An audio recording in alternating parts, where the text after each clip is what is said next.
And today's viewpoint comes to us from an editorial from the Global Times. And this one is also talking about education. Now, the editorial says that recently it was announced that kindergartens affiliated with government organizations in the city of Guangzhou are going to open their doors to the public, which has gotten many people's attention. The writer of the editorial talks about Elvira, who is her neighbor and the mother of a 2-year-old girl. Now, this mother has been looking for a good kindergarten since her daughter was 6 months old. And the neighbor would usually come to the writer of the editorial in order to ask advice on choosing the right kindergarten. Now, traditionally, affiliated kindergartens are the first choice for parents who want to give their children a head start. The editorial uses Elvira as an example. She says that she believes, like many others, that affiliated kindergartens are far superior because they are state-sponsored, and they are also equipped with better facilities and better faculty. However, what seems to outrage many people is that not all children have equal access to affiliated kindergartens. These kindergartens are expressly for the children of government employees. Even if they do allow other students in, access is restricted to the wealthy and the privileged. In addition to tuition and other expenses, parents also have to pay sponsorship fees, which frequently range around several $100,000 renminbi. For ordinary families, parents would be under a huge financial strain after paying that kind of money. The editorial says that it is distressing that many Chinese have to suffer social inequality from childhood.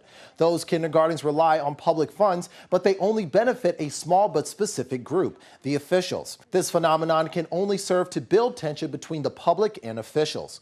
Kids at affiliated kindergartens also share the same background and upbringing. They lack the opportunity to get to know kids with different backgrounds and develop broader social skills and worldviews, which can help them better adapt to society later on. This is not very good for their personal development. The editorial goes on to say that even worse, they may form a sense of superiority from an early age. China has already seen an increased number of tragedies caused by the so-called second officials' generation's arrogance and irresponsible behavior, such as killing people in drunken driving accidents. However, what concerns parents most is the quality of education. While affiliated kindergartens are certainly equipped with better facilities, the writer of the editorial personally thinks that teachers in non-governmental kindergartens have better skills. When the writer worked in the affiliated kindergarten, teachers merely told the same stories to children and played the same games with them. But in non-governmental kindergartens, the teachers would engage the children more. Now, according to the new policy in Guangzhou, the writer of the editorial apparently seems to be in favor of it. Every child should have equal access to a quality education, and the money provided by taxpayers should be equally distributed to every kindergarten to guarantee a balanced and equal education for all children, whether affiliated or not.